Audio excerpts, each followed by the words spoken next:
चलिए अब आगे है जंतुओं का वर्गीकरण। लिनियस को वर्गीकरण का जनक कहा जाता है। जीव जंतुओं को सबसे पहले संघ या फाइलम में रखते ही संघ को वर्ग में बांटते हैं और वर्ग को पुनः 3 वर्ग में बांटा जाता है। समस्त जीव जंतुओं को 2 समूहों में रखते हैं, एक कोशिकीय और बहुकोशिकीय। ठीक है, एक कोशिकीय जीव का शरीर मात्र एक ही कोशिका का होता है। इसके लिए मात्र एक संघ जिसे प्रोटोजोआ फाइलम कहते हैं। बहुकोशिकीय जीव के लिए अलग अलग फाइलम होते हैं। संघ प्रोटोजोआ, इस संघ में सभी जीवों का शरीर मात्र एक कोशिका का बना होता है और यह एक कोशिकीय होता है। इसके शरीर में कोई ऊतक नहीं पाया जाता है।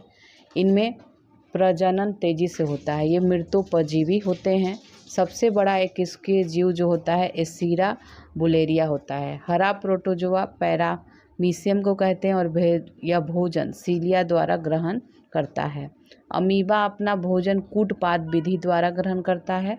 सबसे छोटा कोशिका माइक्रोप्लाज्मा होता है, ये अमीबा है। यूग्लिना जो होता है एक ऐसा कोशिकीय जीव है जो दिन में प्रकाश संश्लेषण करता है और रात में दूसरे छोटे छोटे जीव को खा जाता है।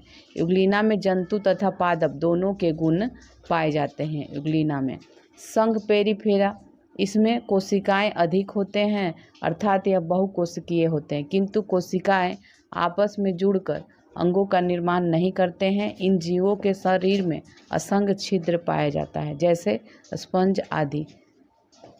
नेक्स्ट है संघ सिलेंट्रेटा। इस संघ में ही पहली बार ऊतक का निर्माण हुआ। इन जीवों के मुंह से धागे नुमा रचना निकली होती है जो भोजन पकड़ने का कार्य करती है, जैसे हाइड्रा है, जेलीफिश है, मूंगा है, ये सभी। ठीक है, ये जेलीफिश है और ये आपका हाइड्रा है। ये जेलीफिश है, ये हाइड्रा। ठीक है, संघ प्लेटेहेल्मिन्थिस कृमि। इस संघ के जीव का शरीर चपटा होता है, अर्थात फीता के जनन अंग एक ही में रहते हैं। इनमें फीता कृमि है ये। इनमें पाचन तंत्र विकसित नहीं होता है। इसमें अति उच्च प्रजनन देखा जाता है। लीवर, फ्लूक, फीता कृमि ये सभी इसके एग्जाम्पल हैं। संघ एस्केलेमिन्थस कृमि जो होता है वर्म कृमि।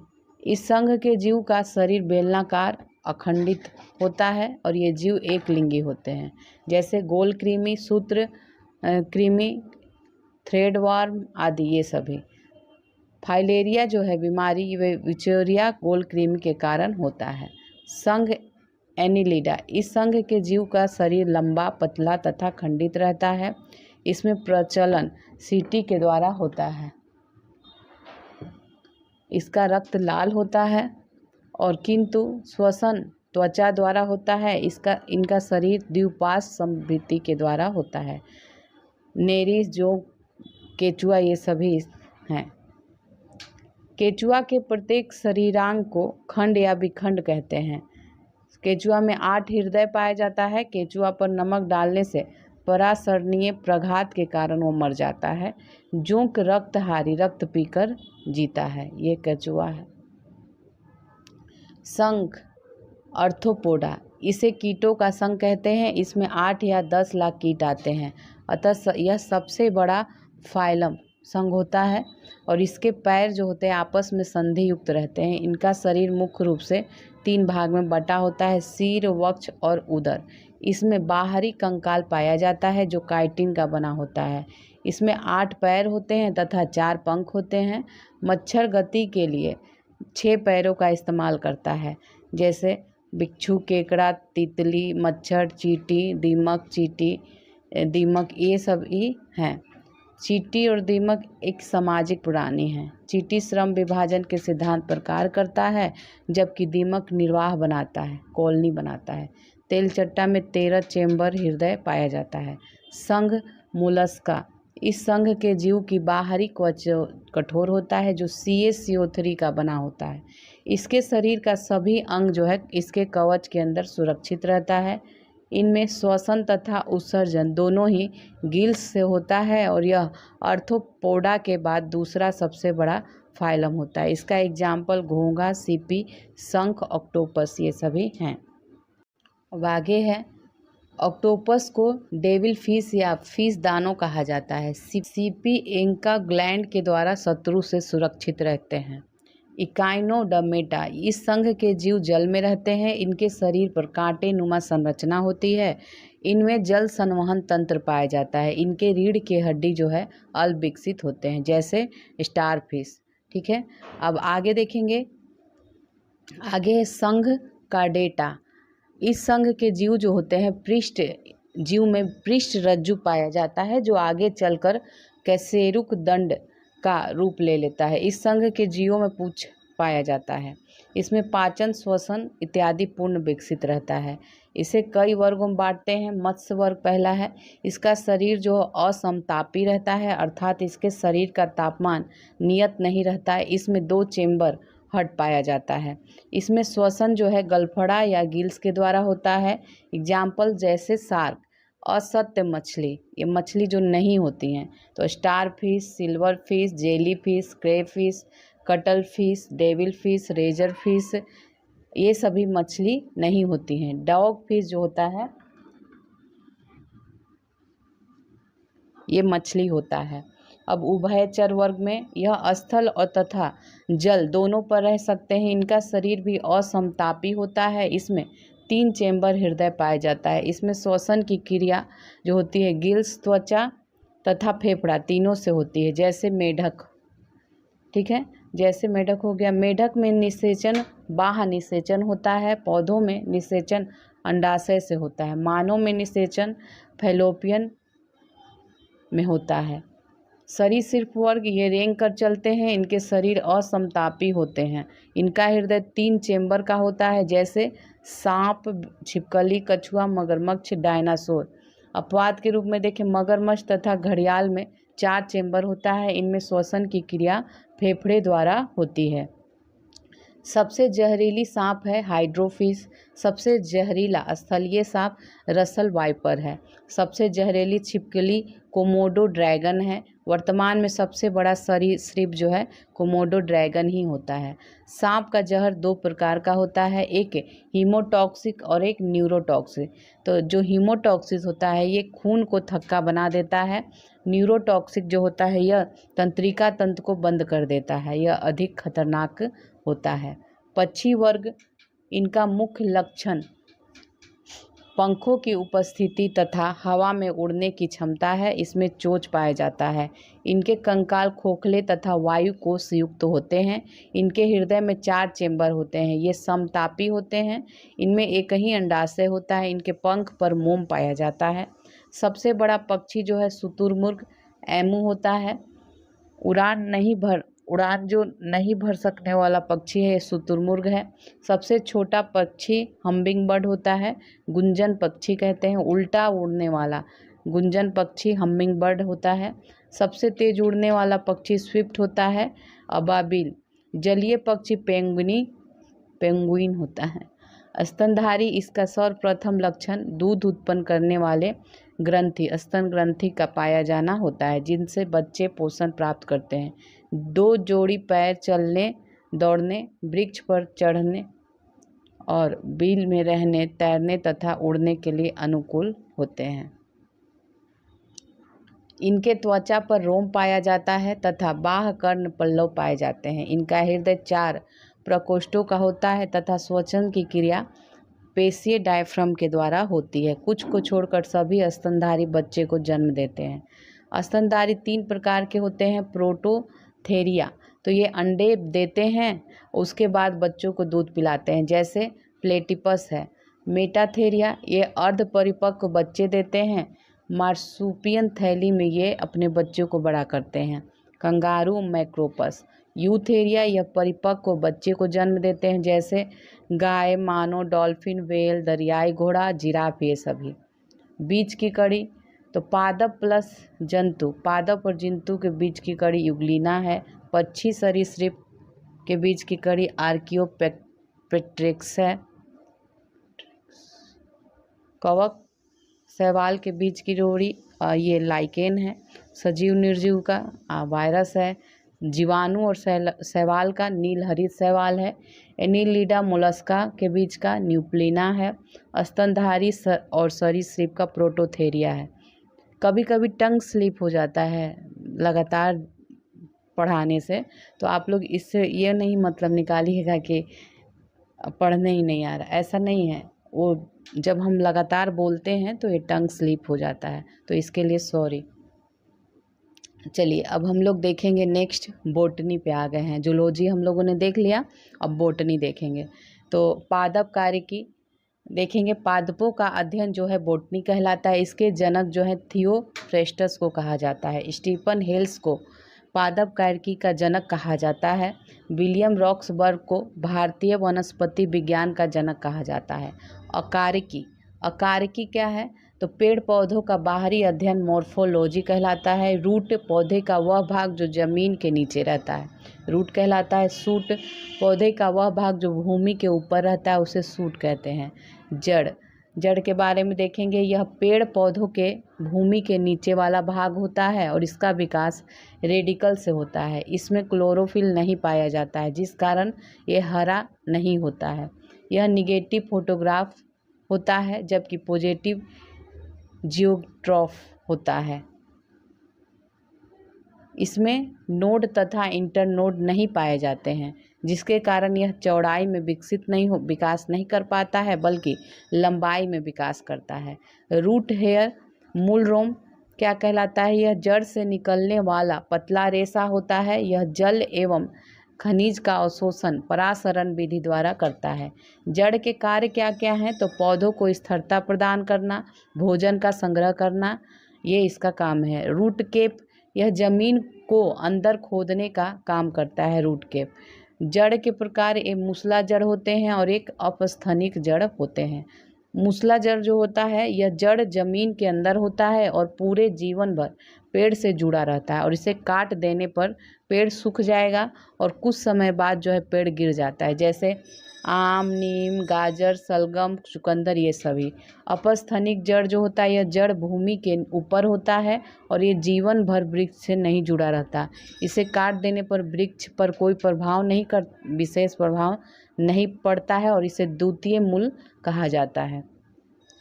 आगे देखेंगे इसका एग्जाम्पल जो था, अब इसका एग्जाम्पल है डहेलिया, गन्ना, बांस, पीपल और बरगद, मक्का, रबड़, ये सभी। स्तंभ मूल क्या होता है? वैसा अपस्थली जड़ जो बिल्कुल सीधा रहता है, इसे स्तंभ मूल कहा जाता है। जैसे पीपल, बरगद लिखा है, बरगद होता है, ठीक है। तो बरगद, रबड़, ये सभी। अवस्तंभ जो है वैसा अपस्थली जड़ जो सीधा ना होकर तिरछा रहता है, उसे अवस्तंभ कहते हैं। जैसे गन्ना हो गया, बांस हो गया, मक्का हो गया। आरोही मूल वैसा जड़ जो पौधों को आगे बढ़ाने में मदद करता है और पौधों को ऊंचाई पर चढ़ा देता है, इसे आरोही मूल कहा जाता है। जैसे मनी प्लांट, पान, ये सभी हो गया। अधिपात मूल वैसा मूल जो किसी दूसरे पौधे पर होता है, उसे अधिपात कहते हैं। यह भूमि के अंदर नहीं जाता है, यह वायु से ही नमी ग्रहण कर लेता है। नमी ग्रहण करने के लिए इसमें बेलामेन उत्तक पाए जाते हैं और ये वायु में रहते हैं, अतः इन्हें वायुए मूल भी कहा जाता है। जैसे आर्किड, दुनिया का सबसे छोटा बीज आर्किड का होता है। परजीवी मूल, वैसा मूल जो दूसरे पौधे पर निर्भर करता है, उसे परजीवी मूल कहते हैं। एग्जाम्पल अमरबेल, यह एक लता है। प्रकाश संश्लेषी मूल, यह प्रकाश संश्लेषण करता है। जैसे एग्जाम्पल सिंघाड़ा। मूलदाब, जड़ पानी को अवशोषित करके एक प्रेशर से ऊपर फेंकती है, इस प्रेशर को रूट प्रेशर कहते हैं। इसी कारण फूलों के ऊपर पानी की बूंदें जमा हो जाती है। पेड़ में सुई चुभोने, काट लगाने पर इसमें लाशा तथा दूध निकलने लगता है, जैसे पपीता के पेड़ से दूध निकलना। ये जड़ था। अब तना देखेंगे। इसका विकास प्रांकुर या प्लेमूल से होता है और यही तना जब मोटा हो जाता है तो उसे शाखाएं या ब्रांच निकलते हैं। ब्रांच से कई सब ब्रांच निकलते हैं और जिसे टहनी कहा जाता है। पेड़ पौधों को सर्वाधिक हानि तथा छिलने से होता है। सर्वाधिक हानि जो होता है ये तना छीलने से होता है। ये सबसे महत्वपूर्ण भाग होता है। यह पॉजिटिव फोटोट्रॉफ तथा निगेटिव जियोट्रॉफ होता है, अर्थात यह प्रकाश की ओर बढ़ता है किंतु भूमि की ओर नहीं बढ़ता है। पतझड़ के मौसम में पेड़ की सभी पत्तियां गिर जाती हैं तो उस समय तना भोजन बनाने का काम करता है। तना 1% प्रकाश संश्लेषण कर लेता है, इसलिए वह हरा रहता है। इसमें नोड तथा इंटर नोड पाया जाता है, जिस कारण यह चौड़ाई में विकास करता है। इसमें गांठ नुमा रचना होती है जिसे कलियां कहा जाता है। तना 3 प्रकार के होता है। पहला है वायुव्य तना, और दूसरा अर्ध वायुव्य, और तीसरा है भूमिगत तना। ठीक है, तो ये देखिए ये तना का दिया हुआ है फिगर। अब इन तने एक एक करके देखेंगे। वायुव्य तना जो होता है, ऐसा तना जो प्रांकुर से निकलते हैं और सीधे हवा की तरफ चले जाते हैं। यह बाहर की ओर लटका रहता है, जैसे लता वाला सब्जी, करेला, कद्दू, आम, बेल, बबूल, ये सभी। अर्धवायुव्य तना जो है, इस तना का कुछ भाग अंदर तथा कुछ भाग बाहर होता है, जैसे एग्जाम्पल में घास है, जलकुंभी है, ये सभी। भूमिगत तना, यह तना भोजन का संग्रह तथा दूसरे जीवों से सुरक्षा के लिए भूमि के अंदर चला जाता है और नीचे जाकर फैल जाता है। अदरक, हल्दी, लहसुन, प्याज, आलू, ओल, सूरन, ये सभी इसके एग्जाम्पल हैं। अदरक तथा हल्दी को प्रकंद कहते हैं। लहसुन तथा प्याज को सलकंद कहते हैं। इसमें पानी का मात्रा अधिक होता है। आलू तथा ओल को कंद कहते हैं। अरबी तथा जमी कंद को धन कंद कहते हैं। अदरक एक तना है, जड़ नहीं, क्योंकि इसमें नोड तथा इंटरनोड होते हैं। हल्दी में कुरकुमिन पाया जाता है जो कैंसर रोग नहीं होने देता है। आलू में सर्वाधिक कार्बोहाइड्रेट पाया जाता है। सोलेनिन के कारण आलू हरा हो जाता है तथा ऑक्सीजन के कमी के कारण आलू में काला धब्बा हो जाता है। प्याज में सल्फोनिक अम्ल पाया जाता है जिस कारण आँख से आंसू आते हैं। लहसुन में सल्फर एलासीन के कारण गंध आता है। पत्ती के बारे में अब देखेंगे। ये आपका पत्ती है, इतना प्यारा। यह पेड़ पौधों का क्षैतिज विकास को दर्शाता है और यह श्वसन, प्रकाश संश्लेषण, वाष्पोत्सर्जन तथा गैसों के विनिमय का कार्य करता है। क्लोरोफिल के कारण पत्तियों का रंग हरा होता है।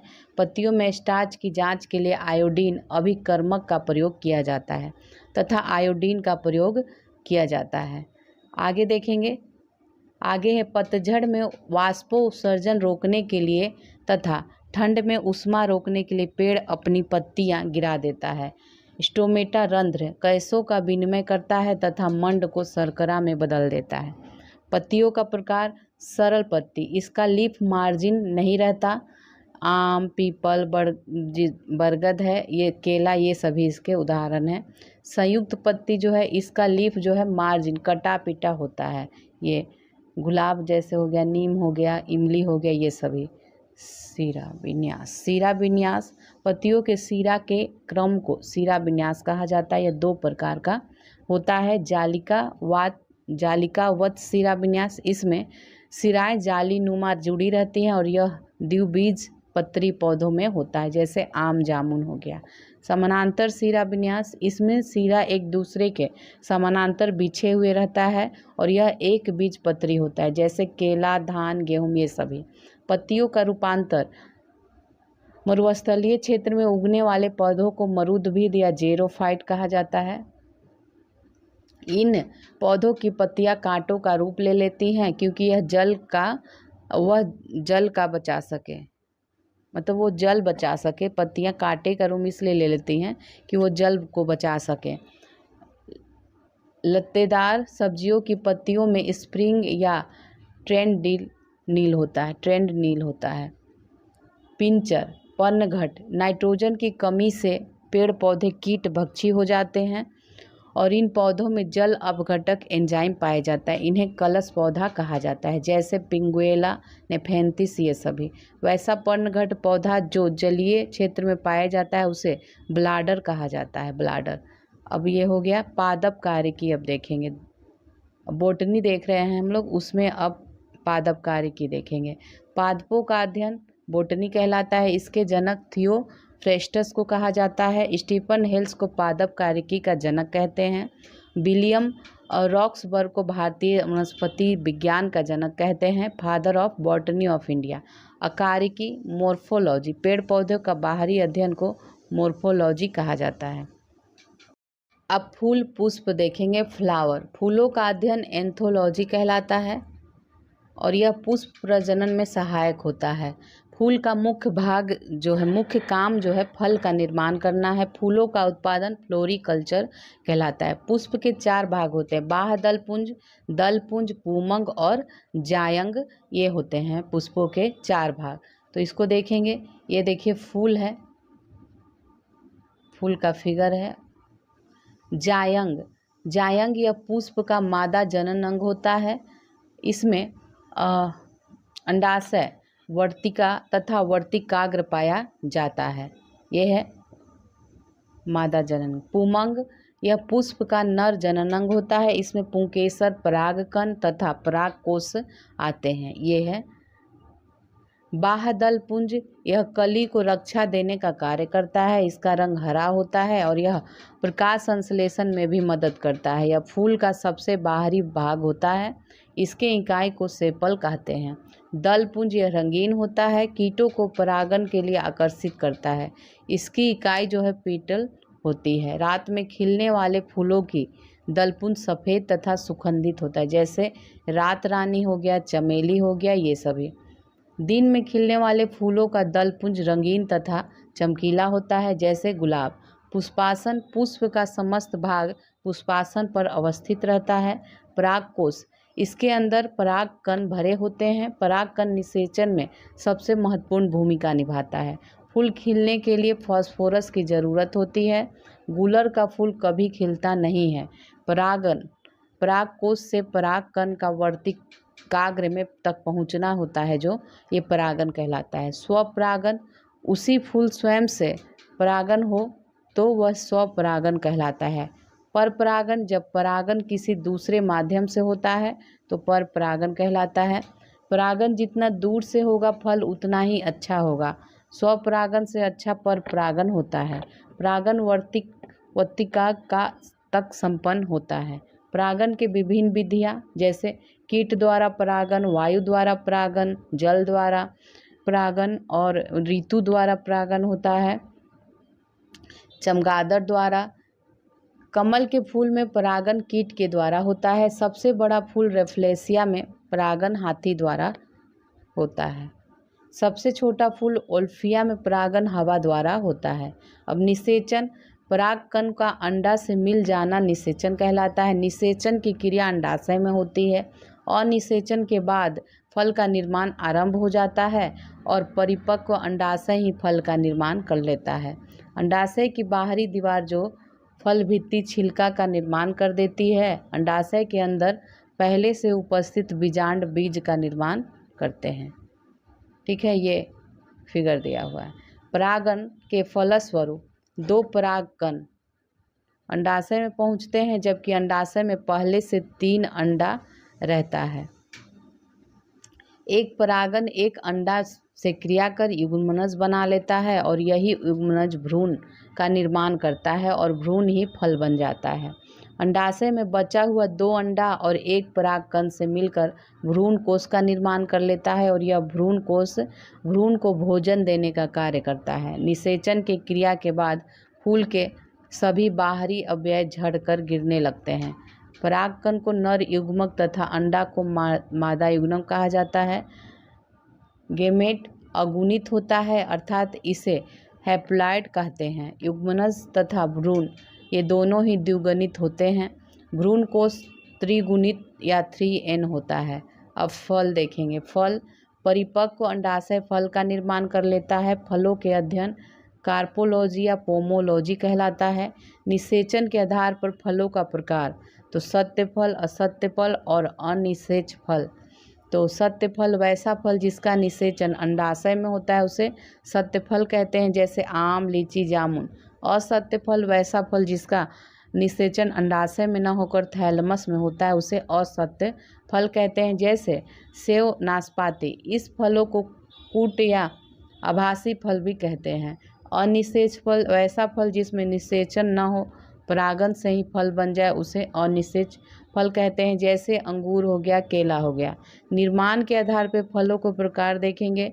साधारण या सरल फल, जब एक फूल में एक फल का निर्माण होता है तो उसे साधारण फल कहते हैं। जैसे आम, जामुन, बादाम, धान, गेहूँ।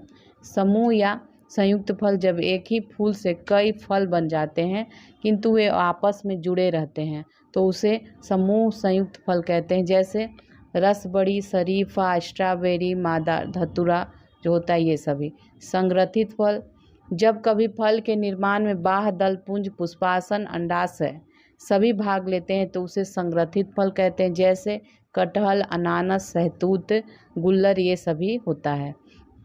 फलों के भाग, फलों के आंतरिक भाग को फल भित्ति या पेरिकार्प कहा जाता है। ये 3 भागों में होता है। बाह्य फल भित्ति, यह छिलका से सटा रहता है। मध्य फल भित्ति, यह फलों के सबसे बीच का भाग होता है और यह फलों के सर्वाधिक क्षेत्र पर होता है। आंतरिक फल भित्ति, यह गुठली में सटा रहता है। सूखा फल, वैसा फल जिसमें फल भित्ति की तीनों परतें अलग अलग नहीं रहती हैं बल्कि एक से जुड़ी रहती हैं, उन्हें ड्राई फ्रूट कहा जाता है। जैसे मेवा। मांसल फल, वैसा फल जिसमें फल भित्ति की तीनों परतें अलग अलग स्पष्ट दिखती हैं तो इसे मांसल फल कहते हैं। और ये आम, जामुन इसका एग्जाम्पल है। मांसल फल को कई भाग में बांटा जाता है। आष्ठील, वैसा फल जिसका मध्य फल भित्ति जो होता है बहुत बड़ा हो, अर्थात फल का बीज बड़ा हो, उसे कहते हैं आष्ठील। आम, जामुन, बैर ये सभी है। ठीक है, अब बीज देखेंगे। अच्छा, इससे पहले देख लीजिए, यहाँ पे हम लोग मांसल फलों को कई भागों में बांट रहे थे तो यहाँ पे फिर बैरी फल होता है। वैसा फल जिसका बीज पेपरी या चिपचिपा होता है उसे बैरी फल कहते हैं। जैसे अमरूद, टमाटर, तरबूज, भिंडी, कद्दू, ये सभी। पोम, इसमें असत्य फलों को रखा जाता है। जैसे सेव, अनानास। फलों का खाने वाला भाग, तो फल और खाने वाला भाग। लीची का एरिल भाग खाया जाता है। अनार का टेस्टा, बीज का बाहरी भाग। टमाटर और अमरूद का संपूर्ण फल खाते हैं। सेव और नाशपाती का पुष्पासन खाते हैं। नींबू, संतरा, मौसमी, जूसी हेयर इसके खाते हैं। धान और नारियल का भ्रूण कोष खाते हैं। और आम, तरबूजा का मध्य फल भित्ति। अनानास, कटहल का पुष्पक्रम और फूल गोभी भी पुष्पक्रम होता है। अब देखेंगे बीज। तो बीज जो होता है, पौधे के अगली पीढ़ी के लिए बीज का होना आवश्यक है। बीज का निर्माण बीजांड से होता है। बीज को रक्षा देने का कार्य फल करता है। बीज में छोटा छिद्र पाया जाता है जिसे माइक्रोपाइल कहते हैं। इसी के माध्यम से बीज के अंदर पानी जाता है। बीज का बाहरी भाग टेस्टा कहलाता है तथा आंतरिक भाग टिग्मा कहलाता है। बीज 2 प्रकार के होते हैं, एक बीजपत्री और द्विबीजपत्री। तो एक बीजपत्री, इनके बीज को खोलने पर एक ही अंश का पार्ट निकलता है। इनकी पत्तियों का सिरा विन्यास समानांतर होता है तथा इनकी पत्तियां लंबी होती है। जैसे धान, गेहूं, केला, मक्का, ये सभी। द्विबीजपत्री, इनके बीज को खोलने पर 2 बराबर भागों में बांट देते हैं। इनका सिरा विन्यास जालिकावाट होता है तथा पत्तियां छोटी होती हैं। जैसे चना हो गया, आम हो गया, जामुन हो गया। बीज अंकुरण, तो अंकुरण क्या होता है? बीजों को निष्क्रिय अवस्था से सक्रिय अवस्था में आने की क्रिया को अंकुरण कहते हैं।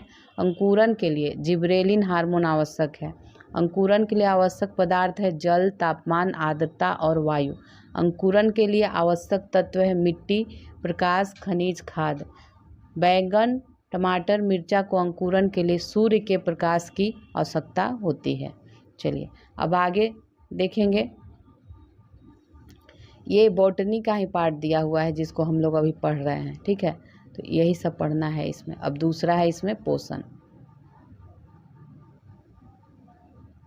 पोषण बीमारी से लड़ने तथा वृद्धि विकास के लिए सहायक तत्वों को पोषण कहा जाता है। पोषण 2 प्रकार का होता है, बृहद और सूक्ष्म।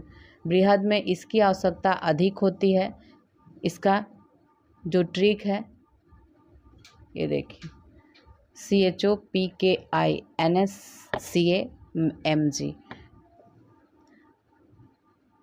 तो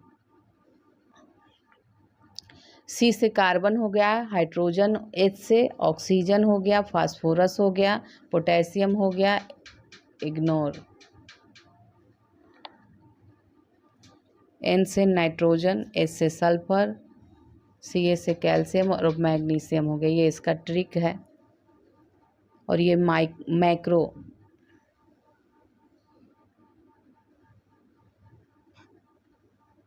होते हैं। पौधों को सर्वाधिक मात्रा में कार्बन की आवश्यकता होती है। फूल खिलने तथा बीज बनने के लिए फास्फोरस की आवश्यकता होती है। वृद्धि तथा रोग से लड़ने के लिए पोटेशियम की आवश्यकता होती है। पौधे नाइट्रोजन को नाइट्रेट के रूप में ले लेते हैं। यह क्रिया राइजोबियम नामक जीवाणु करता है। जीव द्रव्य का निर्माण सल्फर करता है। डीएनए तथा आरएनए में कैल्शियम पाया जाता है। क्लोरोफिल में मैग्नीशियम पाया जाता है। पौधों को आयोडीन की आवश्यकता नहीं होती है। नारियल के पौधों को आयोडीन की आवश्यकता होती है। सूक्ष्म में इसकी बहुत ही कम मात्रा की ज़रूरत होती है। जैसे इसमें कौन को मन को जीत कल मत बोल फनी, ये है। जैसे मैग्नीज हो गया, कोबाल्ट हो गया, जिंक हो गया, क्लोरीन हो गया, मोल्बेडेनियम हो गया, बोरॉन हो गया, आयरन हो गया, निकेल हो गया। इनकी कम ज़रूरत होती है। लंबाई वृद्धि के लिए जिंक की आवश्यकता होती है। लोहा का प्रयोग खाद के रूप में नहीं कर सकते। अब पादपों का आर्थिक महत्व। सिनकोना के छाल से कुनैन प्राप्त होता है, जिसमें मलेरिया की दवा बनती है। मुलैठी के जड़ से गला साफ होता है। ब्राह्मणी के पत्ती जो होते हैं, इसका प्रयोग से स्मरण शक्ति या याददाश्त बढ़ता है। सर्पगंधा के जड़ से सांप काटने तथा हाई बीपी की दवा बनती है। नारियल की फल भित्ति से रस्सी बनती है। कपास की प्राप्ति बीज से होती है, इसे सफ़ेद सोना कहते हैं। जूट की प्राप्ति छाल से होती है, इससे बोरा बनता है, इससे सुनहरा रेशा कहते हैं। लौंग की प्राप्ति पुष्प कली से होती है। हींग की प्राप्ति जड़ से होता है। दालचीनी की प्राप्ति छल से होती है। अफीम, चरस, cocaine, hashish, heroin, brown sugar, गांजा, मैरिजुआना, ये सभी क्या है, एक मादक पदार्थ हैं। इसकी प्राप्ति पत्ती से होती है। कॉफ़ी की प्राप्ति बीज से होता है, इसमें कैफीन क्षार पाया जाता है। चाय की प्राप्ति पत्ती से होता है, इसमें टैनिन तथा थीन क्षार पाया जाता है। भांग, तंबाकू, गांजा की प्राप्ति पत्तियों से होती है, इसमें निकोटीन पाया जाता है। गुलाब के तना से नए किस्म तथा नया पौधा को उगाना बडिंग कहते हैं, बडिंग। अब देखेंगे तीसरा है चैप्टर इसमें, पादप कुल और पादप रोग, पादप हार्मोन, इसको देखेंगे। तो पादप कुल में देखते हैं कुकुर बिटेसी। इसमें लत्तेदार सब्जी या पौधे रखते हैं, जैसे नेनुआ, करेला, कद्दू, ये सभी। रुटेसी में नींबू कुल के खट्टे फल आते हैं, जैसे नींबू, संतरा, मौसमी। मालवेसी में इसमें लाशा युक्त फल वाले पौधे को रखते हैं, जैसे भिंडी, कपास, अड़हुल, बेल इत्यादि। ठीक है। सोलेनेसी, इसमें आलू, तंबाकू, धतूरा को रखते हैं, इसको काट कर बोने से नया फल बनता है। लिलिएसी में लहसुन, प्याज को रखते हैं। ग्रेमिनी में इसमें मोटा अनाज को रखा जाता है, जैसे धान, गेहूं, मक्का, ये। कुसीफेरो में सरसों को रखते हैं। लेल्यूमिनेसी में दलहनी फसल को रखते हैं। मुरासिया में कटहल को रखा जाता है। ये पादप जगत जो होता है, इसका क्लासिफिकेशन किया हुआ है, देखते हैं इसको। तो पादप जगत दो भागों में, एक तो अपुष्पोद्भिक और दूसरा पुष्पोद्भिक में बटा होता है। तो इसमें अपुष्पोद्भिक में थैलोफाइटा, ब्रायोफाइटा, टेरिडोफाइटा होता है। और ये जो थैलोफाइटा है, उसमें कवक, शैवाल, लाइकेन, जीवाणु आते हैं। पुष्पोद्भिक को दो भागों में बांटा गया है, आवृतबीजी और अनावृतबीजी। आवृतबीजी एक बीज और पत्री और दो बीज पत्री होता है। देखें, अब इसको देखेंगे। अपुष्पोद्भिक, इन पौधों में कभी भी फल फूल नहीं उगते हैं, ये छोटे आकार के पौधे होते हैं। ठीक है। और इन्हें तीन भागों में बांटते हैं, थैलोफाइटा। पहला है, यह पादप जगत के सबसे बड़ा समूह है। इसमें जड़, तना, पत्ती का विभाजन नहीं दिखता है। इसका शरीर सूखा है, फूला हुआ होता है। इसे 4 भागों में बांटा जाता है। पहला है कवक, फंगी। कवक का अध्ययन माइकोलॉजी कहलाता है और यह आर्द्रता वाले क्षेत्र में उगते हैं जहाँ प्रकाश कम रहता है। इसमें क्लोरोफिल नहीं पाया जाता है, जिस कारण यहाँ हरा नहीं होता है और ये भोजन नहीं बना पाते। ये भोजन के लिए सड़े गले चीज़ों पर निर्भर करते हैं, अतः इन्हें मृतोपजीवी कहा जाता है। कवक कई प्रकार के होते हैं, जैसे हो गया मशरूम, पेनिसिलियम, ईस्ट, ये सभी कवक हैं। सभी जीवों में सर्वाधिक प्रोटीन पाया जाता है। सभी जीवों में मशरूम में 80% प्रोटीन होता है। विश्व का पहला एंटीबायोटिक पेनिसिलिन है, जिसे अलेक्जेंडर फ्लेमिंग ने पेनिसिलियम नामक कवक को से निकाला था। ईस्ट का प्रयोग बेकरी, बिस्किट उद्योग में करते हैं। ईस्ट किण्वन की क्रिया करता है। किण्वन क्या होता है? जटिल कार्बनिक यौगिकों को सरल कार्बनिक यौगिकों पदार्थ में तोड़ना किण्वन कहलाता है। शर्करा के किण्वन में ईस्ट का प्रयोग किया जाता है। ठीक है, तो ये इसका फॉर्मूला है। आगे देखते हैं, इन्वर्टाज एंजाइम शर्करा को ग्लूकोज तथा फ्रुक्टोज में तोड़ देता है। जाइमेज एंजाइम ग्लूकोज को इथाइल अल्कोहल तथा CO2 में तोड़ देता है। मिथाइल अल्कोहल को जहरीली शराब कहते हैं। इसे पीने से व्यक्ति अंधा हो जाता है। सबसे मीठा शर्करा जो होता है फ्रुक्टोज होता है और यह सुक्रोज से 17 गुना अधिक मीठा होता है। फ्रुक्टोज फलों में पाया जाता है। चीनी को टेबल चीनी भी कहते हैं, इसमें सुक्रोज पाया जाता है। सेक्रीन एक नॉन शुगर कार्बनिक पदार्थ है। यह शर्करा से 500 गुना मीठा होता है। इसका प्रयोग जो होता है आइसक्रीम उद्योग में किया जाता है। शैवाल, शैवाल का अध्ययन फाइकोलॉजी कहलाता है। शैवाल वाले स्थान पर प्रकाशिक क्षेत्र में शैवाल जो है आर्द्र नमी वाले स्थान पर प्रकाशिक क्षेत्र में निकलते हैं। जो शैवाल हैं इनमें क्लोरोफिल पाया जाता है, जिस कारण इसका रंग हरा होता है और ये भोजन बना सकते हैं। यह स्वपोषी होते हैं। शैवाल भोजन को मंड के रूप में ग्रहण करते हैं। शैवालों का हरा रंग अल्फा फाइकोएरिथ्रियम के कारण होता है। शैवालों का भूरा रंग जो होता है अल्फा फाइकोजेंथियम के कारण होता है। लाल सागर का लाल रंग ट्राइकोटेस्मियम एटिथ्रियम के कारण है। प्रोटोडर्मा नामक शैवाल कछुए के शरीर पर उगता है। सारगैसो नामक शैवाल 200 मीटर लंबा होता है। भूरे शैवाल का प्रयोग चारा के रूप में करते हैं। नीलहरित शैवाल धान के खेत में नाइट्रोजन स्थिरीकरण का कार्य करता है।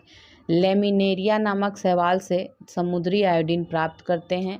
कोलोरोला नामक शैवाल को अंतरिक्ष यात्री अपने यान में ले जाते हैं। इससे उन्हें प्रोटीन युक्त भोजन तथा ऑक्सीजन मिलता है। लाइकेन, इसे शैवाल एवं कवक के बीच की कड़ी कहा जाता है। लाइकेन मूल रूप से नीला होता है, किंतु जब प्रदूषण बढ़ता है और SO2 की मात्रा बढ़ जाती है तो लाइकेन का रंग नीला से सफ़ेद हो जाता है।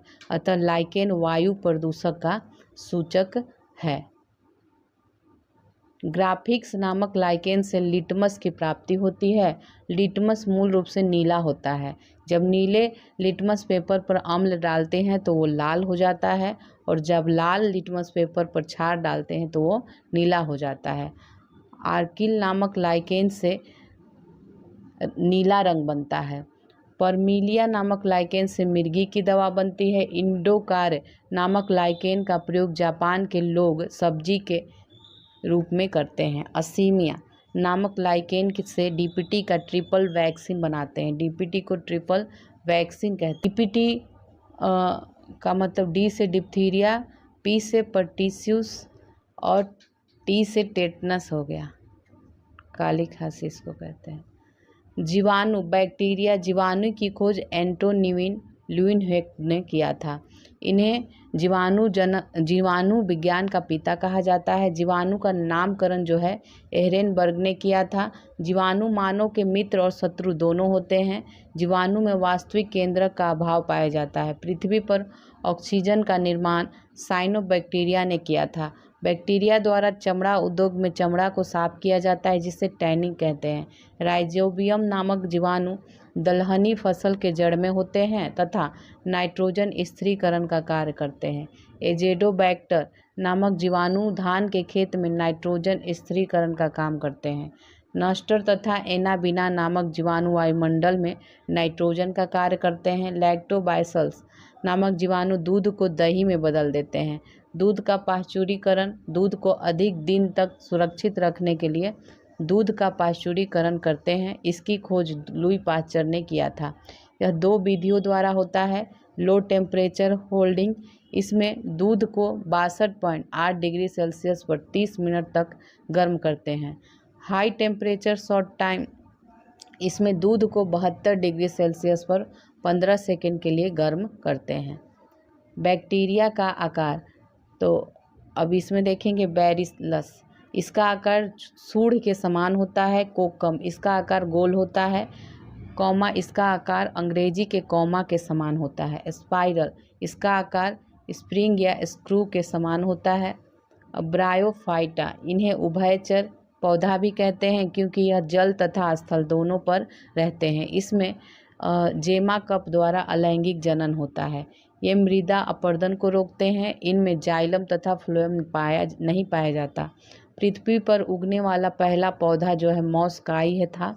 इसे वनस्पति जगत का पुरोगामी कहा जाता है। स्फेगनम नामक काई ब्रायोफाइटा के अंतर्गत आता है। ये अपने भार का लगभग 18 गुना पानी सोख सकता है। इसका प्रयोग माली पौधे को एक स्थान से दूसरे स्थान पर लगाने में करता है। इसका प्रयोग प्रतिरक्षी तथा ईंधन के रूप में भी किया जाता है।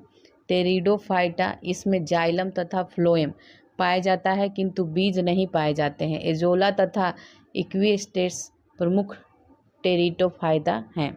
एजोला नाइट्रोजन विश्लेषण स्थिरीकरण का कार्य करता है और इक्विस्टेट्स से सोना की प्राप्ति होती है। नाइट्रोजन स्थिरीकरण, वायुमंडल से नाइट्रोजन को लेकर नाइट्रेट में बदल देना नाइट्रोजन स्थिरीकरण कहलाता है।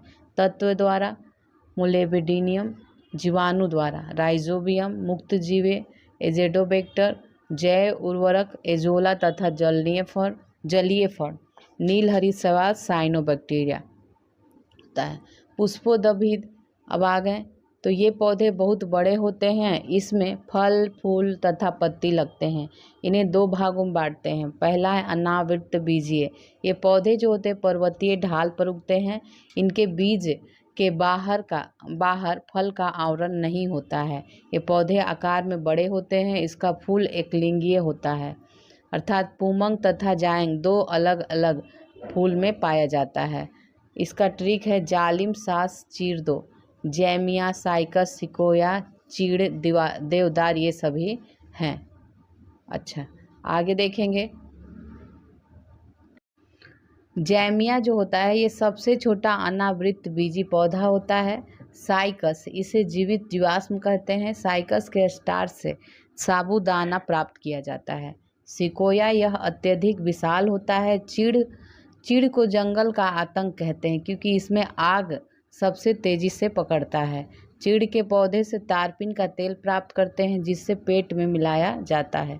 चीड़ के पौधे से ही चिलगोजा की प्राप्ति होती है जिसे ड्राई फ्रूट या मेवा कहते हैं। आवृत बीजीय देखेंगे, इनके बीज के बाहर फल के आवरण पाए जाते हैं और ये 2 प्रकार का होता है, एक बीजपत्री और द्विबीजपत्री।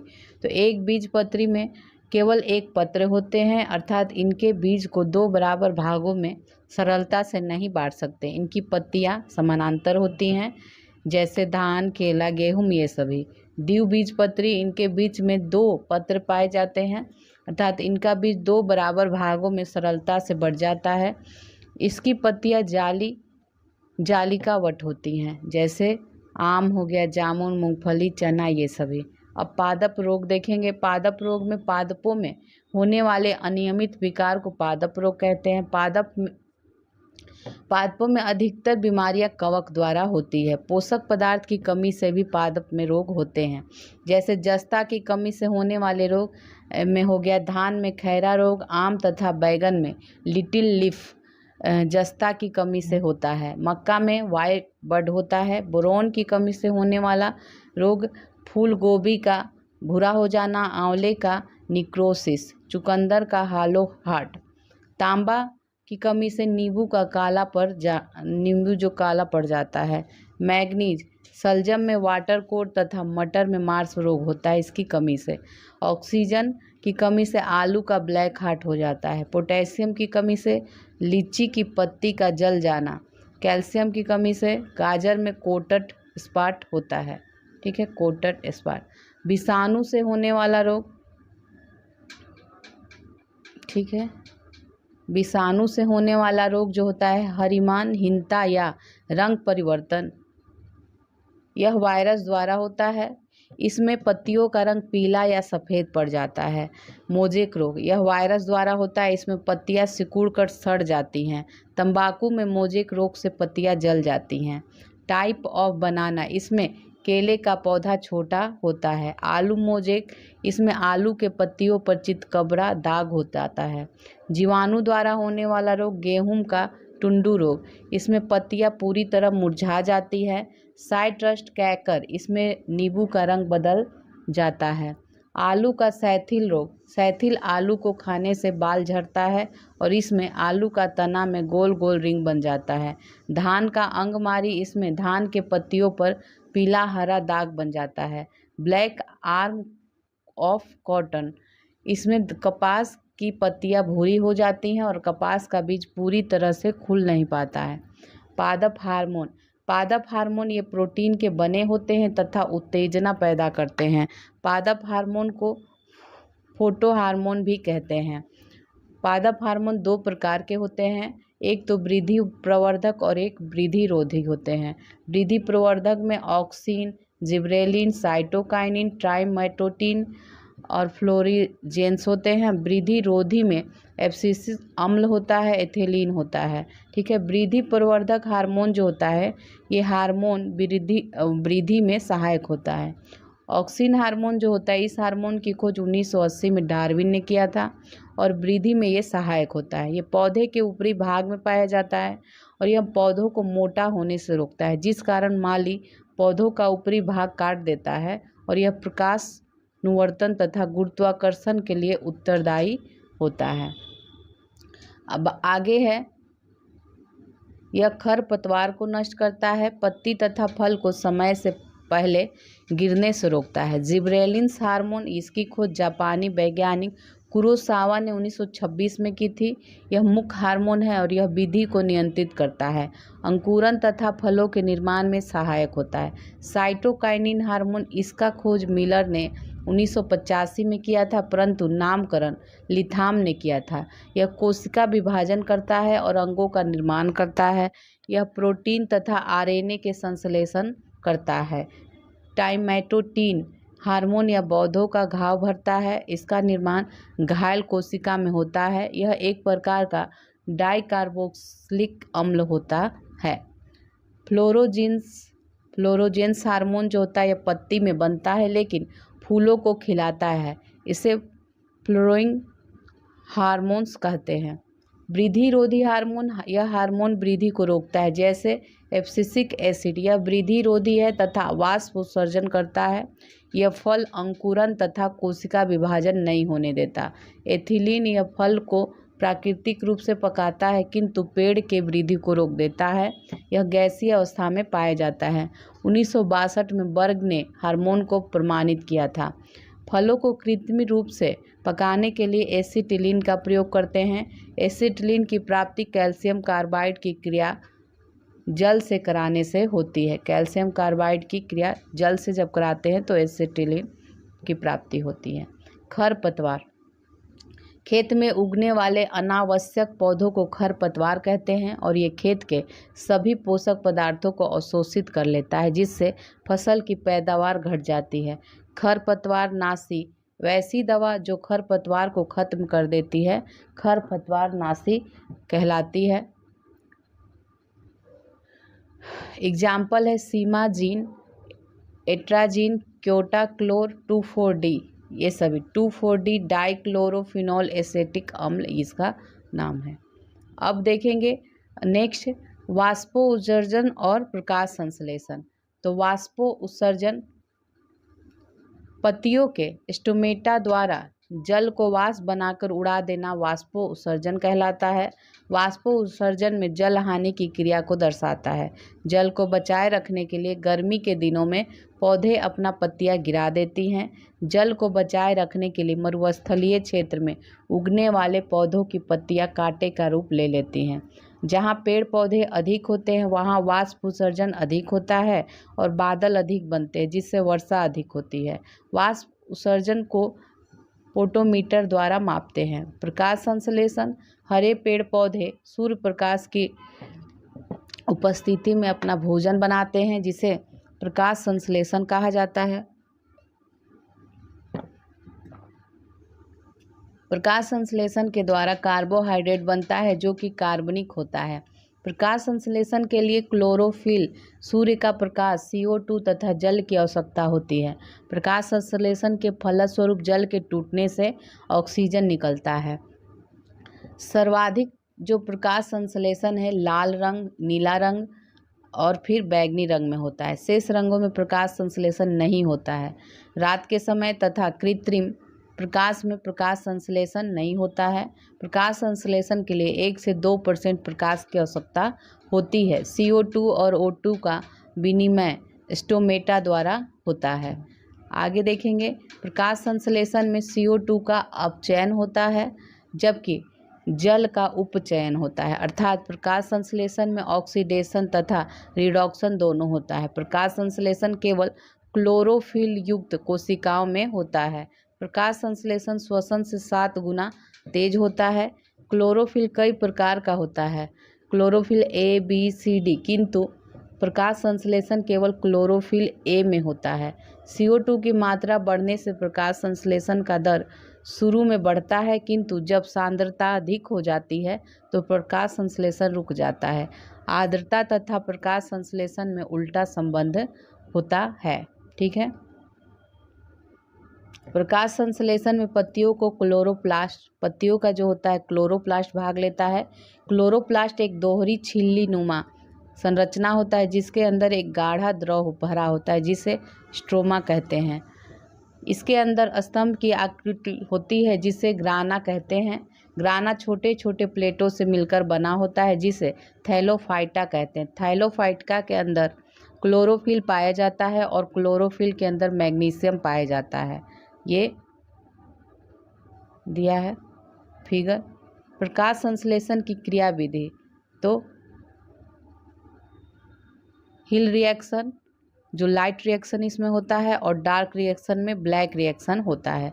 लाइट रिएक्शन इसे वैज्ञानिक हिल ने ढूंढा था और यह प्रकाश में ही संपन्न होता है। जब सूर्य प्रकाश ग्राना पर पड़ता है तो थैलोफाइट होते हुए मैग्नीशियम के इलेक्ट्रॉन तक पहुंच जाता है और इलेक्ट्रॉन उत्तेजित हो जाते हैं जिससे कि ATP का निर्माण होता है। इसके बाद जल अपघटन होता है और हाइड्रोजन मुक्त होता है और NADP बनता है। यह NADP जो होता है हाइड्रोजन का ग्राही होता है और NADPH2 बना लेता है। इस प्रकार हिल रिएक्शन पूरा हो जाता है। डार्क रिएक्शन में क्या होता है, इसके लिए प्रकाश की आवश्यकता नहीं होती है। यह हिल रिएक्शन के होने के बाद होता है। यह स्ट्रोमा में संपन्न होता है। हिल रिएक्शन के फलस्वरूप बना हुआ ATP जो है तथा NADP हाइड्रोजन स्ट्रोमा में आता है। स्ट्रोमा में RUDP का निर्माण होता है और ये जो RUDP वायुमंडल से CO2 ग्रहण कर लेता है। इस क्रिया के बाद O2 बाहर आ जाता है। अंदर गया CO2 H2 से मिलकर कार्बोहाइड्रेट का निर्माण करता है। प्रकाश संश्लेषण का मुख्य उत्पाद कार्बोहाइड्रेट होता है जबकि गौण उत्पाद ऑक्सीजन होता है। ATP क्या होता है, एडिनोसाइन ट्राई फास्फेट होता है इसका फुल फॉर्म। NADP ये nicotinamide adenine dinucleotide phosphate होता है और RUDP होता है राइबुलोस डाई फास्फेट होता है। अब आगे देखेंगे, आगे है पादप उत्तक। उत्तक क्या होता है, समान कोशिकाओं के समूह को उत्तक कहा जाता है और उत्तक का अध्ययन हिस्टोलॉजी कहलाता है। उत्तक 2 प्रकार के हैं, विभाज्य उत्तक और अस्थायी उत्तक। विभाज्य उत्तक जो है ये आपका 3 प्रकार का है। शीर्ष विभाज्य उत्तक पास विभाज्य ऊतक और अंतर्वेशी विभाज्य ऊतक। अस्थायी ऊतक दो प्रकार का है, सरल और जटिल। तो सरल में कौन कौन आते हैं? मृदुतक, स्थूल कोण, दृढ़। और जटिल में जाइलम तथा फ्लोएम आते हैं। अब इनको देख लेते हैं एक एक करके। विभाज्य ऊतक जो होता है, इनमें विभाजन की क्रिया निरंतर चलती रहती है, जिस कारण पेड़ पौधे जीवन भर वृद्धि करते हैं। पादप ऊपर या नीचे की ओर विकास करते हैं, बीच का भाग केवल चौड़ा होता है। शीर्ष विभाज्योतक के होता है जो यह पेड़ पौधों को ऊपर की ओर ले जाता है। पार्श्व विभाज्योतक यह पेड़ पौधों को चौड़ा करता है। और अंतर्वेशी जो होता है यह छोटे गांस में पाया जाता है और यह सतत न होकर कुछ दूरी पर होता है, जिस कारण जानवर जब इसे खा लेते हैं तो यह पुनः निकल आता है। अस्थायी ऊतक, इसमें विभाजन की क्षमता जो होता है समाप्त हो चुकी रहती है। इसमें मृदुतक क्या होता है? तो इसमें पौधों का छाल बनता है। स्थूल कोण ऊतक, इससे फल तथा पत्तियों का वृंत बनता है। और दृढ़ ऊतक जो होता है यह बहुत ही कठोर होता है, इससे नारियल, बेल, कसैली आदि का बाहरी खोल बनता है। जाइलम, यह तना के अंदर पाया जाता है, इसे दारू भी कहा जाता है। तो यह जल तथा खनिज इत्यादि का अवशोषण करके पत्तियों तक पहुंचाता है जाइलम। अच्छा, जाइलम पर बने वलय को गिनकर आयु ज्ञात कर सकते हैं। एक वलय 10 वर्ष के आयु के बाद बनता है और वलय को कैम्बियम कहा जाता है। फ्लोएम, यह पत्तियों द्वारा पकाए गए भोजन का परिवहन करता है। नोट, जाइलम तथा फ्लोएम को संवहनी ऊतक कहा जाता है। अब आनुवांशिकी देखेंगे।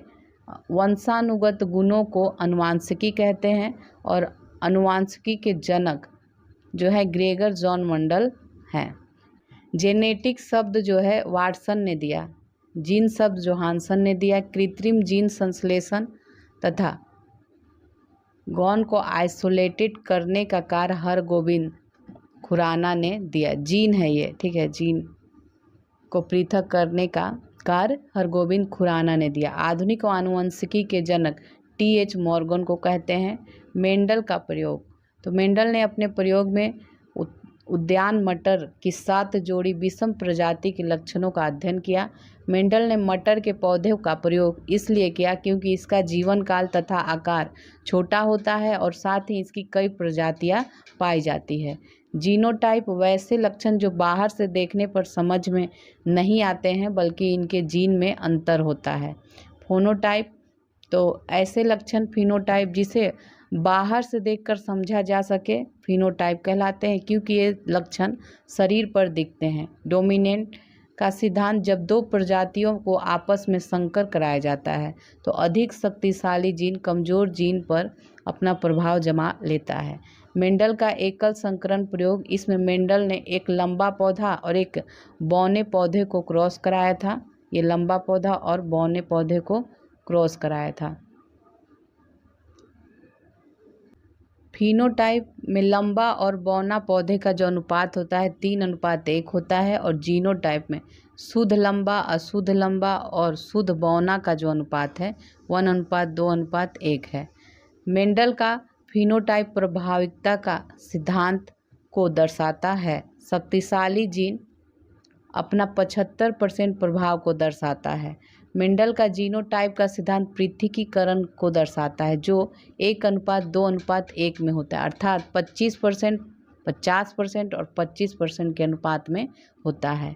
मेंडल का द्वितीय संकरण प्रयोग, मेंडल ने द्वितीय संकरण के लिए पहले गोल तथा पीले पौधों को क्रॉस कराया और उससे एक प्रजाति को बनाया। इसके बाद मेंडल ने एक चपटा तथा एक हरे पौधे को क्रॉस कराया, एक प्रजाति को यहाँ बनाया। अब इन दोनों नई प्रजाति को आपस में क्रॉस कराया जिसे द्वितीय संकर कहा जाता है। तो पहले गोल पीला को और फिर चपटा हरा को और फिर इन दोनों को आपस में कराया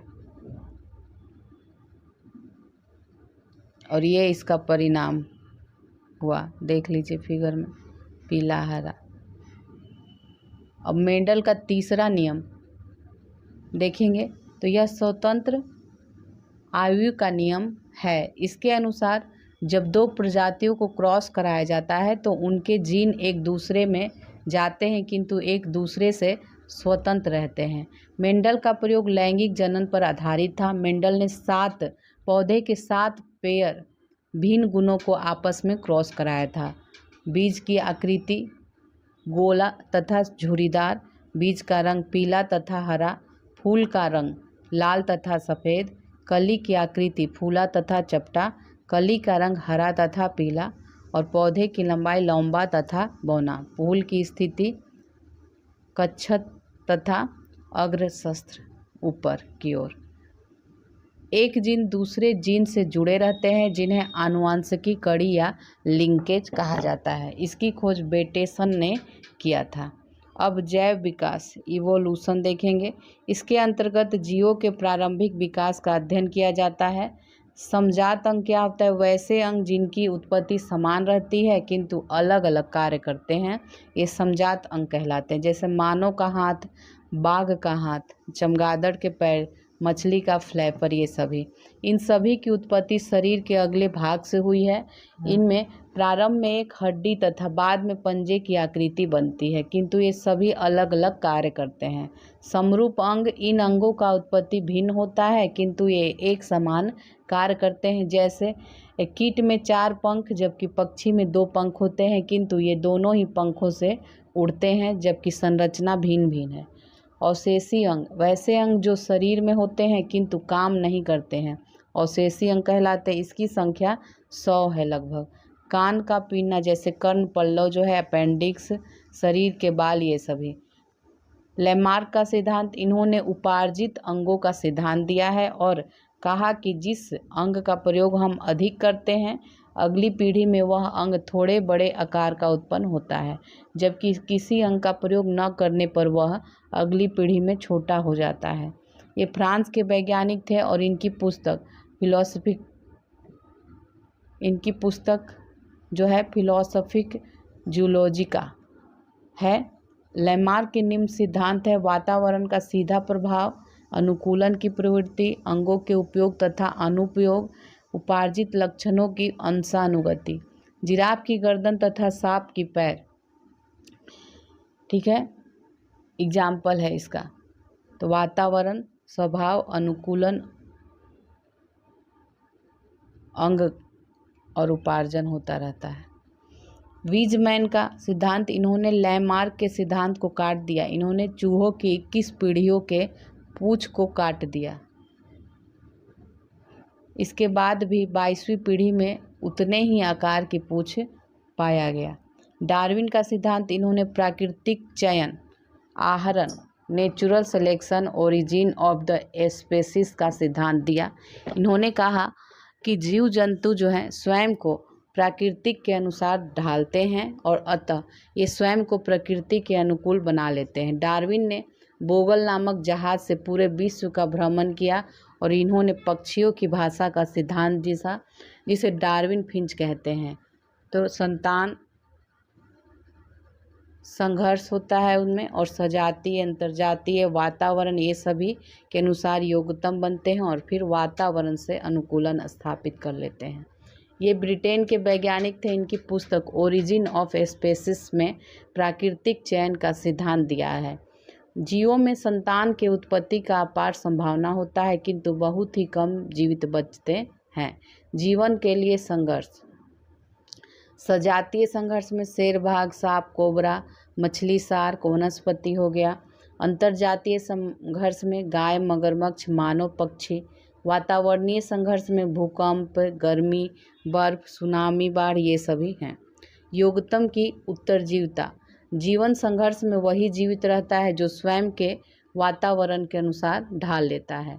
नव डार्विनवाद, इसके अनुसार नई जाति में परिवर्तन अचानक होता है और वह सिद्धांत जो है उत्परिवर्तन को दर्शाता है।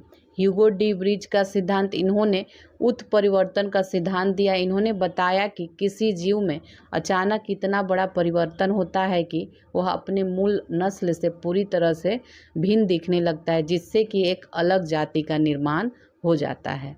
अब आगे है खाद्य श्रृंखला। तो जैविक घटक, जैविक घटकों के आपसी संबंध को खाद्य श्रृंखला कहा जाता है। इसमें उत्पाद, उपभोक्ता और अपघटक आते हैं। उत्पाद वे स्वपोषी होते हैं और ये सूर्य के प्रकाश में अपना भोजन बनाते हैं। इसके अंतर्गत हरे पेड़ पौधे को रखा जाता है। उपभोक्ता में ये अपना भोजन स्वयं नहीं बनाते हैं, ये परपोषी होते हैं। उपभोक्ता 3 प्रकार के होते हैं। प्रथम श्रेणी के जो उपभोक्ता होते हैं ये पूर्णतः शाकाहारी होते हैं, जैसे बकरी, गाय, चूहा। द्वितीय श्रेणी का उपभोक्ता सर्वाहारी होता है, अर्थात मांसाहारी तथा शाकाहारी दोनों, जैसे मानव, कुत्ता, बिल्ली ये सभी। तृतीय श्रेणी का उपभोक्ता ये प्रबल मांसाहारी होते हैं, शेर, बाघ ये सभी।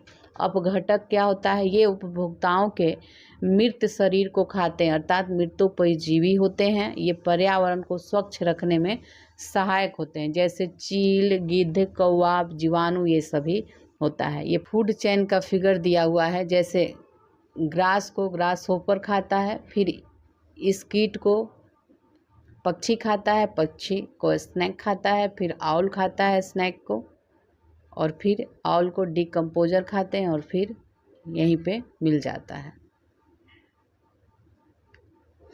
स्थलीय पारितंत्र का पिरामिड जो होता है सीधा होता है, तो इसमें उत्पाद, फिर उपभोक्ता, फिर अपघटक आते हैं। मरुस्थलीय तथा सागरीय क्षेत्र का पिरामिड उल्टा होता है, जैसे पहले उत्पाद, फिर उपभोक्ता, फिर अपघटक आते हैं, उल्टा है ना। लिंडमैन का नियम क्या है? इस नियम के अनुसार एक चरण से दूसरे चरण में ऊर्जा मात्र 10% ही जाती है, किंतु कीटनाशकों का प्रभाव 90% चला जाता है। अतः खेत में छिड़के जाने वाले कीटनाशकों के कारण चूहों की मृत्यु हो जाती है और इन चूहों को खाने से चील कौवों की मृत्यु हो जाती है। इसी कारण सरकार ने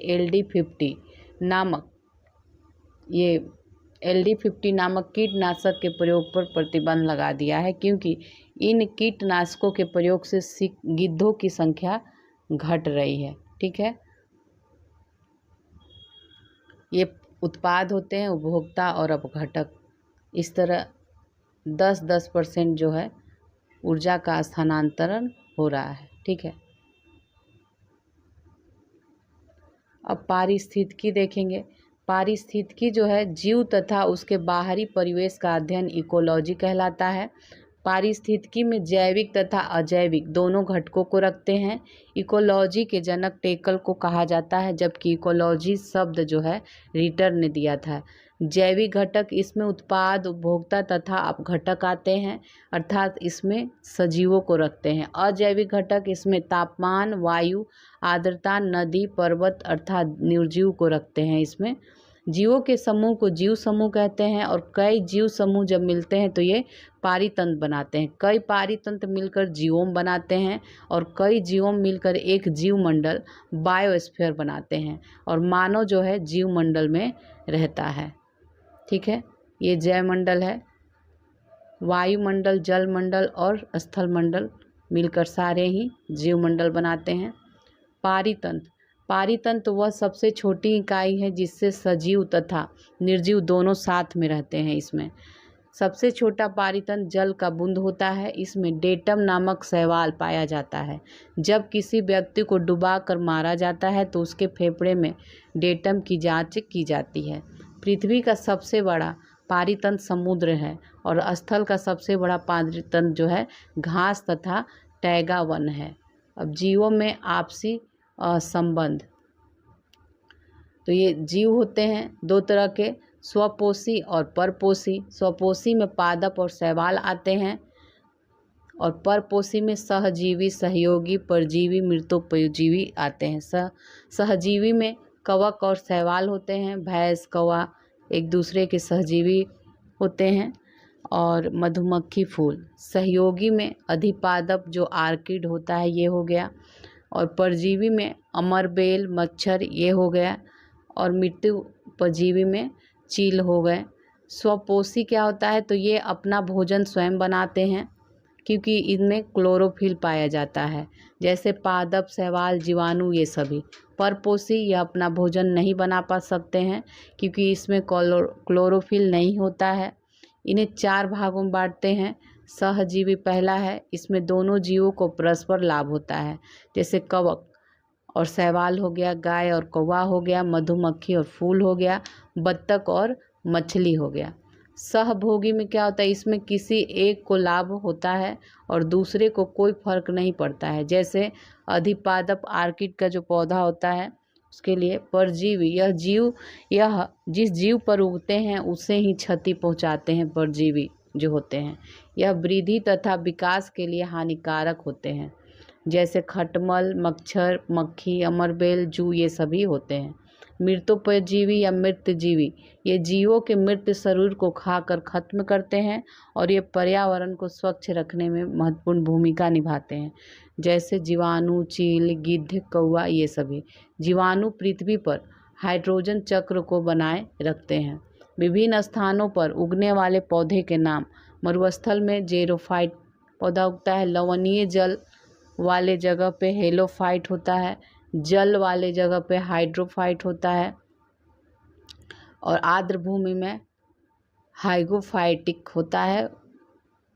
वक्र या टुंड्रा टैग में मेसोफाइटिक होता है। चट्टान में लिथोफाइटिक होता है। ये सारे पौधे के हैं कार। अब प्रदूषण देखेंगे।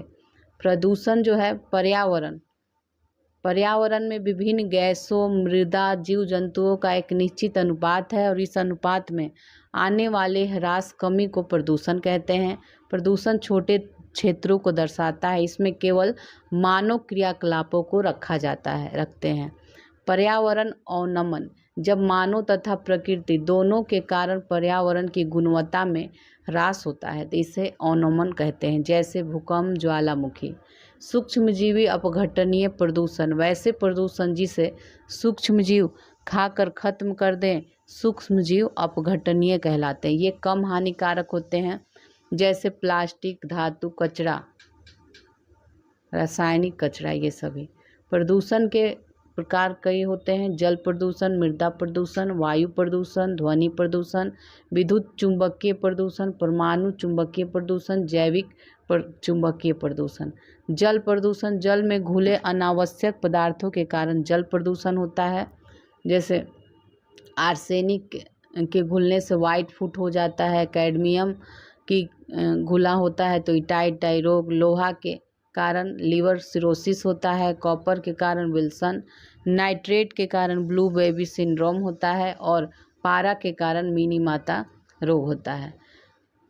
बायोकेमिकल ऑक्सीजन डिमांड, बीओडी क्या होता है, तो बीओडी का अर्थ होता है 5 दिन का ऑक्सीजन डिमांड।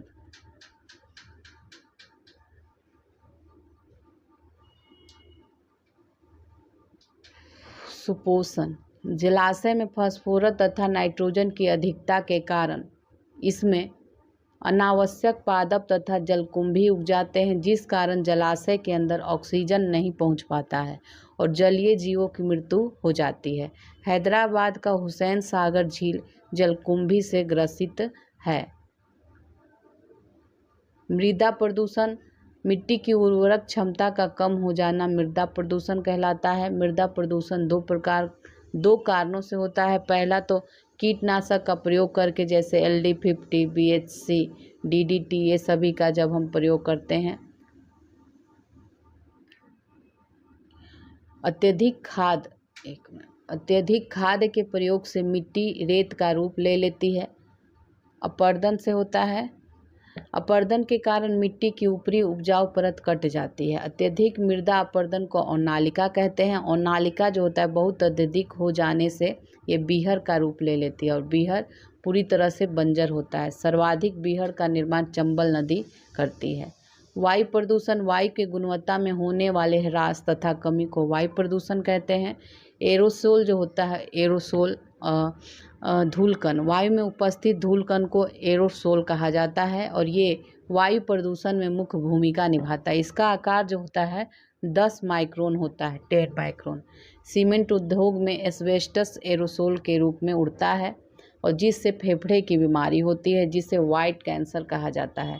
औद्योगिक कचरा, धुआं, आग, ईंधन तथा वाहन से वायु प्रदूषण होता है। वायु प्रदूषण से फैलने वाली प्रमुख गैसें जो हैं, कार्बन मोनोऑक्साइड है। यह रंगहीन, स्वादहीन तथा गंधहीन होता है। यह कुल वायु प्रदूषण का अकेले ही 50% वायु प्रदूषण कर देता है। यह हीमोग्लोबिन से सबसे तेज़ी से अभिक्रिया करता है और ऑक्सीजन ले जाने की क्षमता खत्म कर देता है, जिस कारण व्यक्ति का दम घुटने से मौत हो जाता है। अतः इसे दम घुटने वाला गैस भी कहा जाता है। ईंधन कोयला, जीवाश्म, मुर्गी आदमी को जलाने पर इसके दहन से CO गैस निकलता है और यह जल में घुलनशील होता है। रिमार्क, ईंधन से होने वाले प्रदूषण को कम करने के लिए CNG तथा LPG को बढ़ावा दिया जा रहा है। वैसा ईंधन जिससे पर्यावरण को क्षति नहीं पहुंचता है और जिसकी प्राप्ति पादप पेड़ पौधों से होती है उसे जैव ईंधन कहते हैं। जैसे जेट्रोपा, रतनजोत, रोपसीड ये सभी होता है। गन्ने का रस प्लस अल्कोहल मिला के ये बनता है। SO2 ये अम्लीय गैस है। यह कुल प्रदूषण का 20% प्रदूषण करती है। यह फेफड़े को सर्वाधिक क्षति पहुंचाती है। पेट्रोलियम के दहन से SO2 निकलता है और यह अम्लीय वर्षा के लिए उत्तरदायी है। इस अम्लीय वर्षा से मिले SO2 के कारण ही पत्थर का सड़न होता है। सीसा प्रदूषण, पेट्रोल में अपस्फोटन रोधी के रूप में टेट्राइथिल लीड का प्रयोग करते हैं जो सीसा का यौगिक है और यह सीसा धुआं के माध्यम से वायुमंडल में आ जाता है और प्रदूषण फैला देता है। सीसा प्रदूषण से तंत्रिका तंत्र प्रभावित होता है। क्लोरोफ्लोरोकार्बन ये ओजोन को क्षति पहुंचाता है। ओजोन को क्षति क्लोरीन तथा फ्लोरीन से होता है जो CFC में उपलब्ध होता है। क्लोरीन का एक परमाणु ओजोन के 1000 परमाणु को तोड़ सकता है, किंतु इनके लिए बहुत निम्न तापमान की आवश्यकता है जो अंटार्कटिका में सरलता से उपलब्ध होता है। ओजोन परत की मोटाई का कम होना ओजोन छिद्र कहलाता है। ओजोन परत के मोटाई को डॉप्सन में मापते हैं। 100 डॉप्सन बराबर 1 mm होता है। ओजोन समताप मंडल में 30 से 40 किलोमीटर की ऊंचाई में पाया जाता है। यह पराबैंगनी किरणों से हमारी रक्षा करता है। ये किरणें जो होती है स्किन कैंसर उत्पन्न करती हैं। ओजोन क्षरण को रोकने के लिए 16 सितंबर 1987 को कनाडा में मॉन्ट्रियल प्रोटोकॉल हुआ। इसी कारण 16 सितंबर को ओजोन संरक्षण दिवस मनाते हैं। ओजोन का निर्माण ऑक्सीजन के 3 परमाणु से होता है। प्रथम तथा द्वितीय ओजोन छिद्र अंटार्कटिका में देखा गया है।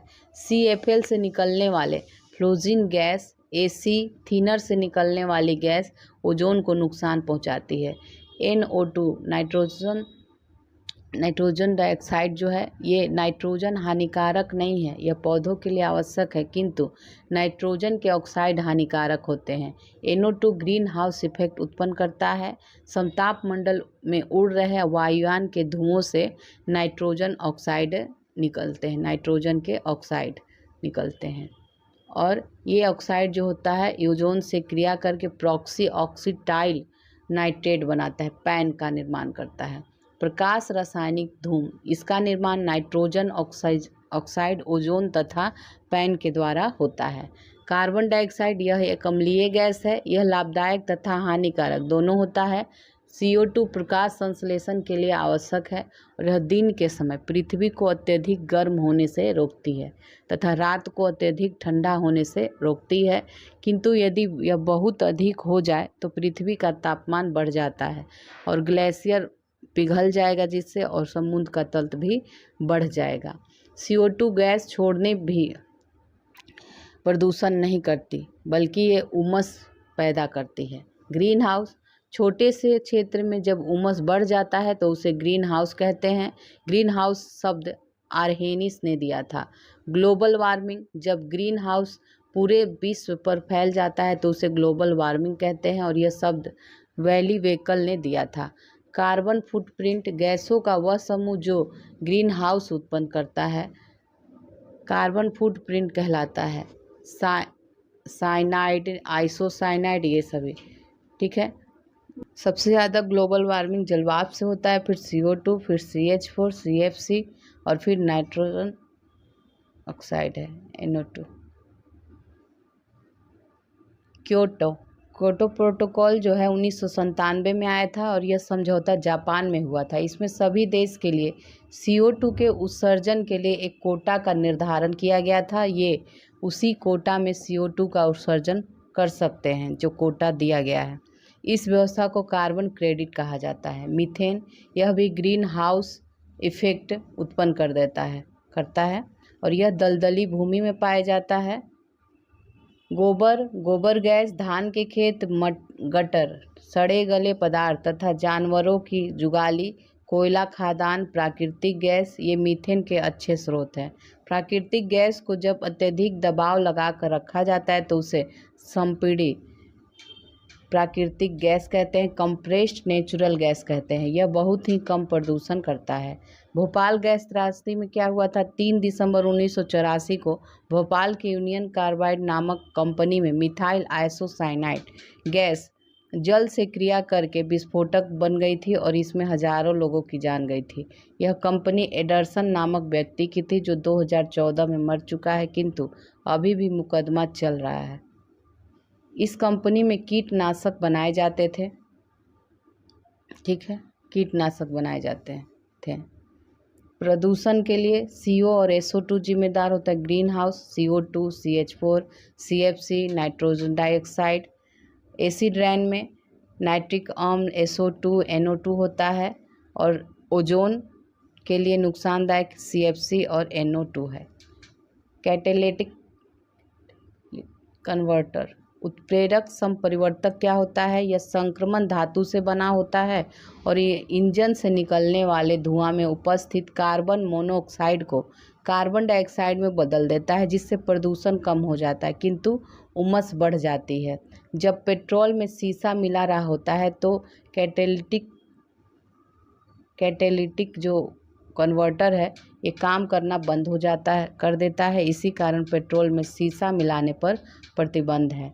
उष्मीय द्वीप थर्मल आइसलैंड जो होता है, शहरों में धूलकण तथा धुआं आकाश में जमा हो जाता है और एक बादल का रूप ले लेता है, जिससे शहरों का तापमान बढ़ जाता है और इसे ही उष्मीय द्वीप कहा जाता है।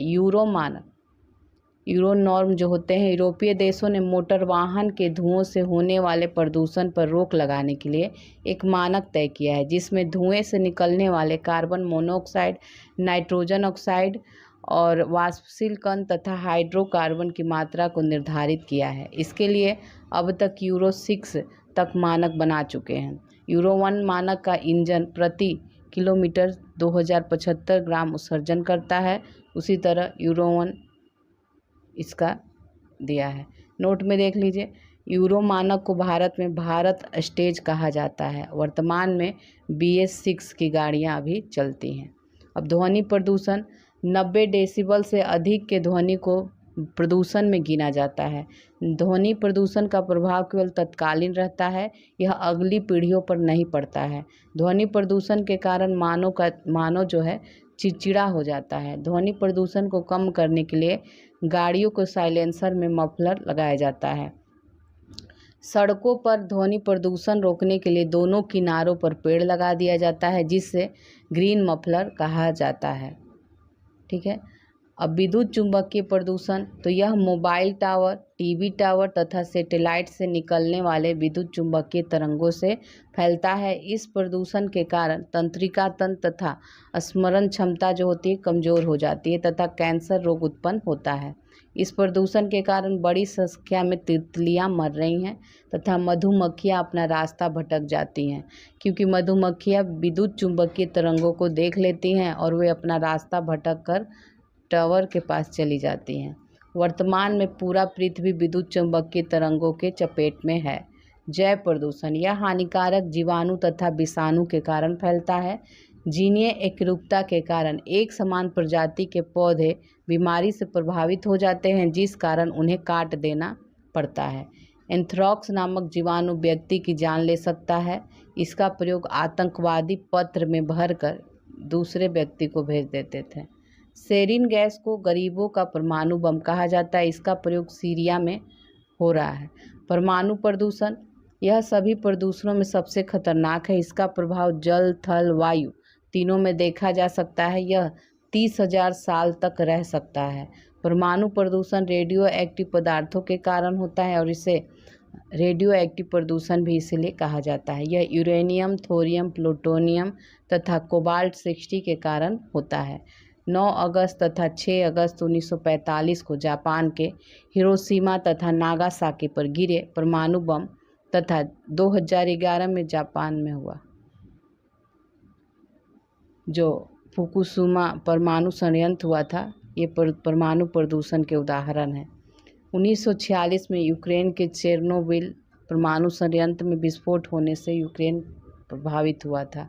परमाणु विस्फोट के बाद निकलने वाले धुआं को नाभिकीय आपतन कहा जाता है और इस धुआं को रोकने के लिए बोरिक एसिड का छिड़काव किया जाता है तथा व्यक्ति को खुद के बचाव के लिए पोटेशियम आयोडाइड की गोली खानी चाहिए। तो इस तरह आपका बायोलॉजी पूरा कंप्लीट हो गया। अब हम लोग नेक्स्ट चैप्टर में नेक्स्ट वीडियो में मिलेंगे।